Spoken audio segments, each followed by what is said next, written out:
Hello everyone, welcome back to the channel. This is Kaga. I have a bit of a special video for you all today. This is all about the 59 Patton, the brand new limited release Tier 8 Chinese premium tank that is basically a Type 59 hull mated to an M48A3 Patton turret. For those of you paying attention, this is actually the stock or mostly stock variant of the M48 Patton turret represented at Tier 10 in the American medium tank line. So this is a bit of an exciting tank, admittedly for me, because I had the opportunity to purchase a Type 59 and promptly didn't do it, so I've been slapping myself ever since. Hence why I pulled the trigger and went ahead and purchased the vehicle, and let's give her a try, shall we? Now, admittedly, you're probably sitting there thinking, as I was thinking when I first looked at this vehicle, that you have American gun depression slapped on top of a Chinese hull. Oh, that sounds like a good combination. Let's take a look in the garage and see a little bit more about this, shall we? So, right off the bat, you're going to see a very typical Soviet layout with the main hull of the tank, and this very tall American turret, and a very prominent weakness that you're going to have to try to do something about in that really large commander's cupola. The gun on this is the M41. It's a 90mm gun. It has pretty standard AP ammunition, but the heat rounds can save your butt from not time to time. It has a pretty respectable rate of fire of 7.9 rounds per minute. Let's just round it up there. In practice, with all the bits and pieces that you equip to this, you can probably get it to just around 10 rounds a minute. The armor values on the turret are kind of meh in the sides, but you have a nice respectable 177 on the front of the turret. I suspect that is in the front area, just around the gun mantelet. The engine is a alright 520 horsepower. That it means that this vehicle is not the fastest out of the gate, but it can certainly get up to speed and hold it on most terrain. It has a respectable 46 degrees per second track traverse speed, which means it's fairly decent at brawling. 525 meters signal range is kind of meh at tier 8. I've got this equipped with the gun rammer, the vertical stabilizer, and the ventilation to try to maximize on the mobility of this vehicle. Your mileage may vary. You may want to swap out that vertical stabilizer for something else if you choose to. But the vents and the gun rammer are non-negotiable. They help accentuate one of the primary advantages of this vehicle over the Type 59, and that is its high rate of fire. You will notice that my loadout includes 38 rounds of AP, 10 rounds heat, and 6 rounds of high explosive.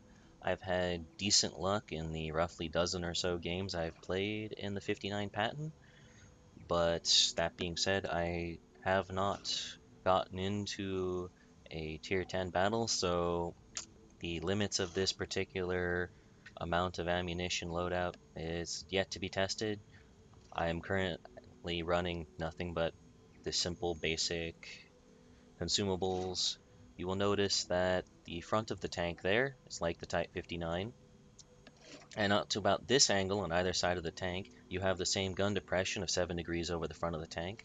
However, that high American turret from that last point to around here on the vehicle gives about 9 degrees of gun depression, giving you a little more flexibility in how you can negotiate hills in this vehicle. And over the rear engine deck, you will get a 5 degrees of gun depression over that last bit there, which I, most people should not be banking on the gun depression over the rear of the tank, but it's something that you may want to consider if you need to do auto aim while you're egressing from a situation. But you will also notice that these gun depression ratings over the sides and rear of the vehicle are better than the Type 59. And fully equipped, this vehicle, at least in my configuration, with a gun rammer and vents. If you were to also take combat rations, will put out around 2350 in terms of damage per minute. And that is, of course, assuming you can penetrate everything that you're shooting. And with 173 millimeters of penetration, you're probably going to be putting this into more of a flanking role.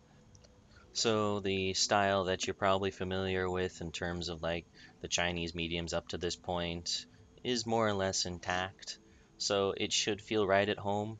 You just get this little extra flexibility that is placed on the vehicle in the form of that pattern turret. So without further ado, let's get into some games. So, so I have two games prepared for you today. This is the first of them. This happens on the Serene Coast map. It is a Tier 9 maximum battle, but there's only two Tier 9s on either team, so this is predominantly a match that the 59 Patton should do fairly well in if played relatively aggressively.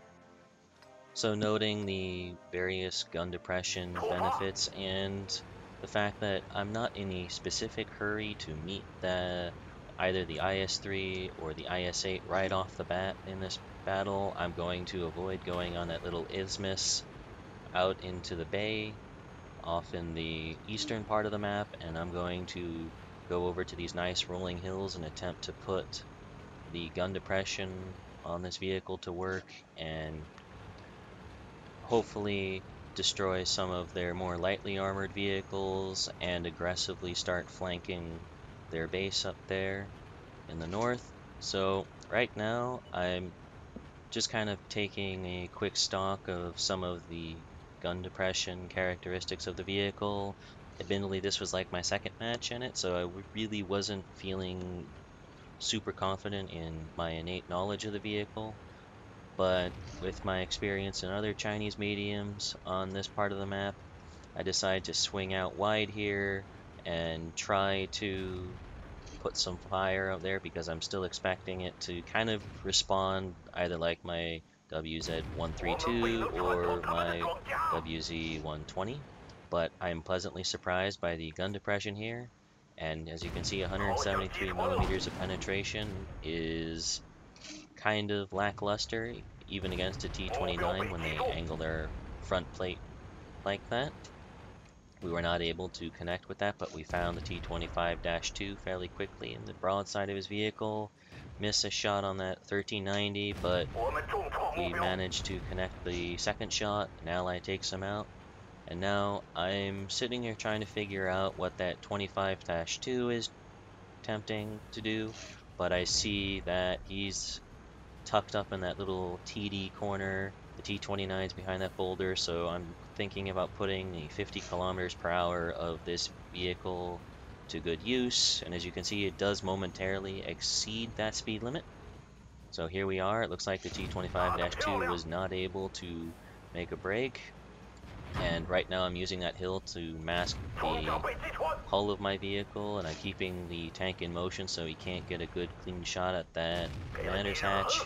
We were able to bounce a shot probably off of our gun mantlet. Now T-25-2 is dead after his tracks eat one of our shots, which is kind of a shame. And right there you see probably a too quickly of an aimed shot against the side of the turret of that T-29. Probably hit a little high, and it hits a stronger portion of the armor along the top, or it ricocheted, not entirely certain which, but again, putting the great speed and maneuverability of this vehicle, you get around this T-29, start humiliating him. Why wasn't this medium tank mission incinerator? So here we are, we dealt with him, having him die in fire. That Black Prince puts in a well-aimed shot into the commander's cupola. We're now trying to use the tracks here and defilade. That's hold down. Position as best as I can. The Black Prince doesn't escape from allied fire. I suspect that the mobility of this vehicle is shining through nice and strong at this point. But there's a few little more surprises this vehicle has. At least it surprised me in what you're about to see happen. I was absolutely not expecting this gun with its, I think, .36 accuracy rating to, as you can see, I'm searching for that little bit of the glacis on the upper glacis on that tiger, and we are able to connect it, even though we're so little showing. I was not expecting that one at all. I suspect that this is kind of like you have American gun accuracy and typical dispersion, but the hand of Mao Zedong is able to reach out and make these shells connect in the most opportune times. There was a hastily aimed shot as I was trying not to take a shot from the IS-8 who's searching for opportunity targets right now, put one into his hatch up on top of his tank. We're looking to rinse and repeat there nice and carefully. We can do it again. And as you can see, this vehicle has a little bit of a longer aiming time, but it is capable of producing some really nice shots close to medium range if you take the time to aim, or the enemy decides to go full broadsides with a particular plate of armor that way. Forgot to account for the boulder that's in the isthmus there, but that's not the fault of the tank, that's my bad. I'm looking for a shot on that IS, and as you're about to see, there's Mao again saying this round will connect against that IS. So we're looking for another shot again, hoping for Mao to intervene, but an ally takes him out. In the meantime, I'm evaluating whether or not to go around for the IS-3 or the Charioteer, but in the end, I see that I must go for the Charioteer because he compromises my position. We are not able to find the shot on him. I try to put a round into the side of the IS-3, but either the tracks or the spaced armor along the side of the vehicle eat the shot, and that's the end of that match. So as you can see, that this is with the premium time that comes with this particular vehicle if you buy it in the premium shop. And almost 118,000 credits on this type of victory. That was fairly good. This is good money. And it didn't really take that much, at least on our part, with only 13 penetrations. But the part that surprised me was the fact that we came on top of the charts for damage dealt with just over 3,300 damage. That surprised me quite pleasantly because it just didn't feel that way. It was a little bit more of that fun round feeling rather than that all business round that it ended up being. But with 1,400, well, just a little under 1,400 base experience, it's good training for the crew. And as you can see, we did make a fair bit of money on this one. And I suspect that this is due in part to the tracking damage and some of the spotting damage we ended up doing through the course of this match, which could have only been possible, well, at least some of it could have only been possible due to the high rate of fire and the excellent view range on the vehicle. So that is game one. Now on to game two. So game two is a double jeopardy round on the Abbey map. Well, it's not really double jeopardy, it's a standard battle on Abbey. And right now, it's a tier 8 maximum game, and I'm not getting very good feelings about this match because, well, we got a lot more reds than they do in the top tier. So I forget exactly which game this was. This might have been number 5, number 6 that I had in the 59 patent.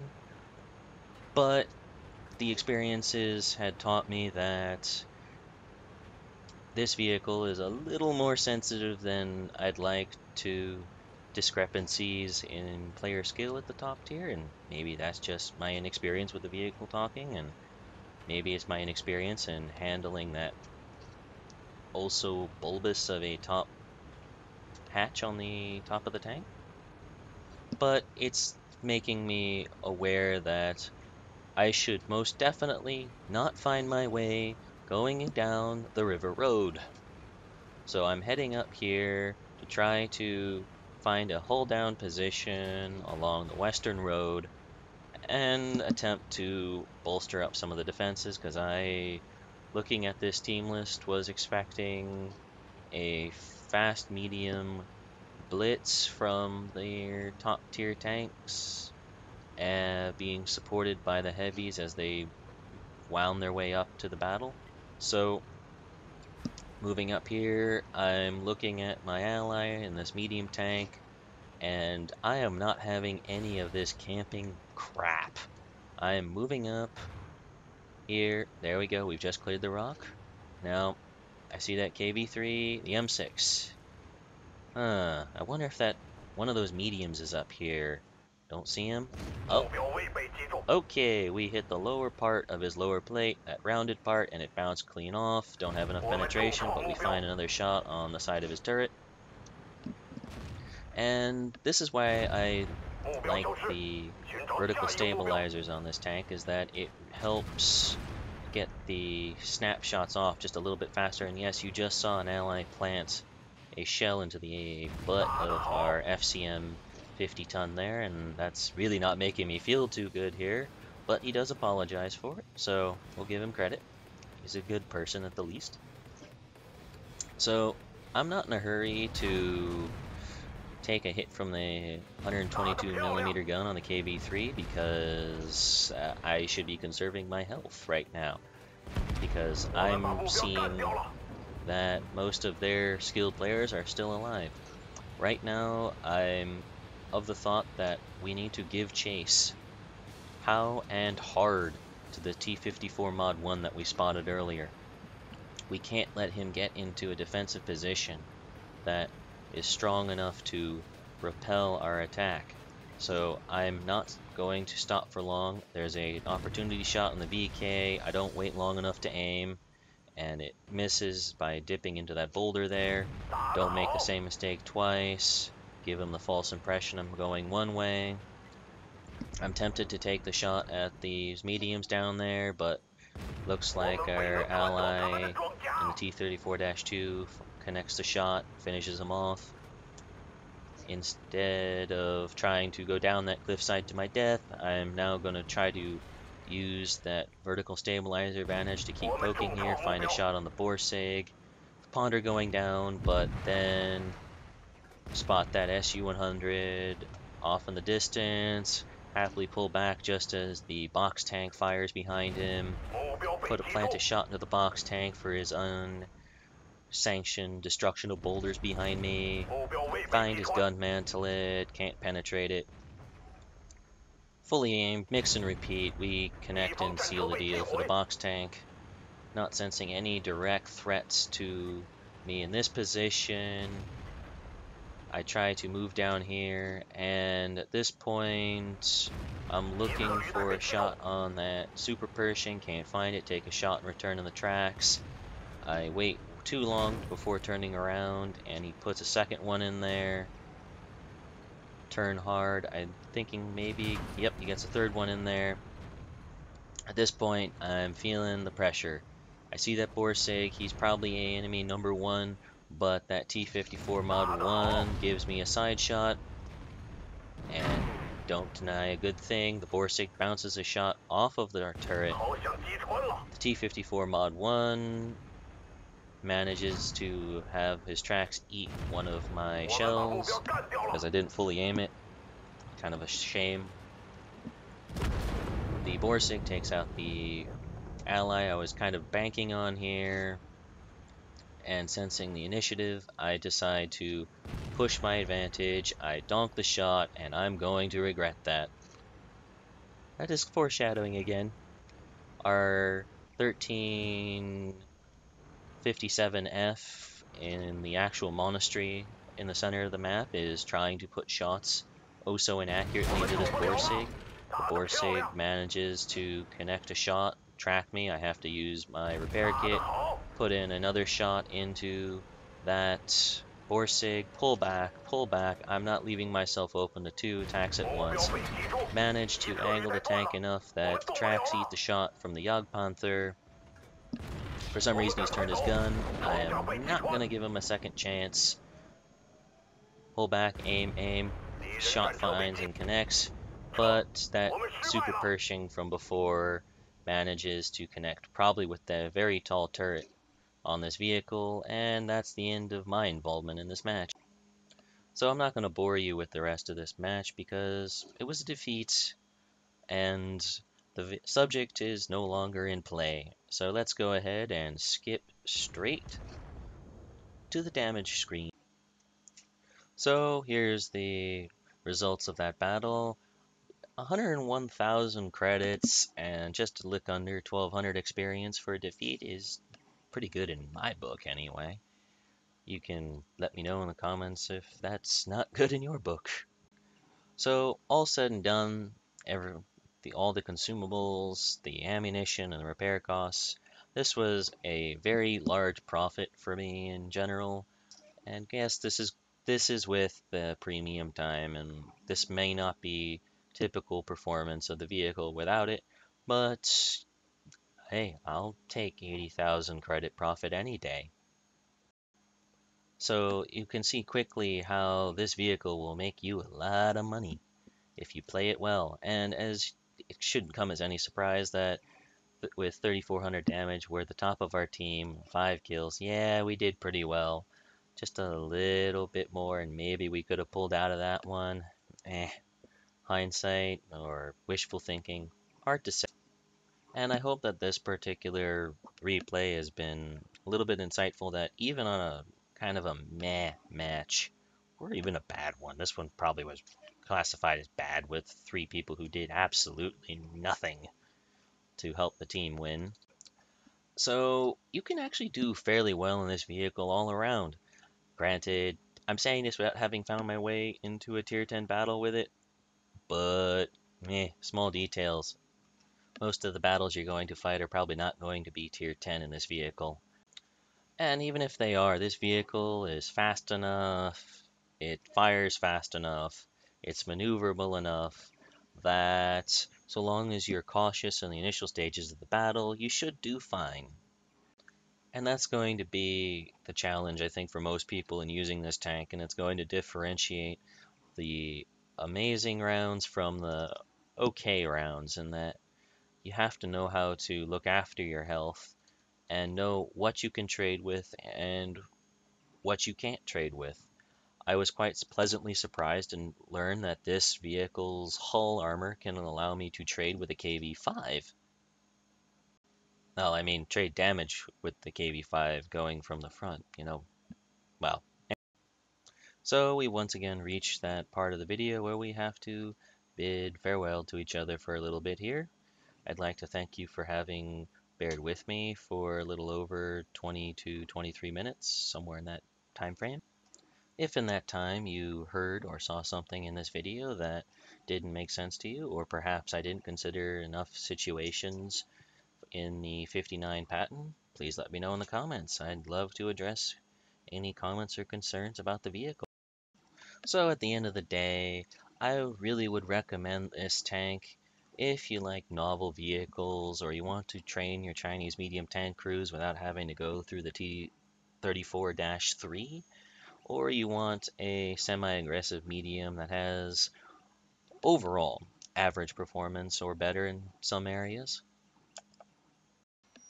I hope this video has been insightful into the vehicle, and that I hope to see more of these vehicles out there. They're quite fun little vehicles, and I can imagine that they would be relatively fun Tier 8 platoon vehicles. So if you like this content or other content on the channel, please consider subscribing. I am always looking to upload more videos, so please look forward to those as well. The next video I'm planning to upload is probably going to be from World of Warships. We'll see. The creative process will be the creative process. We'll see how that goes. And I would like to now close out the video by saying thank you and good day.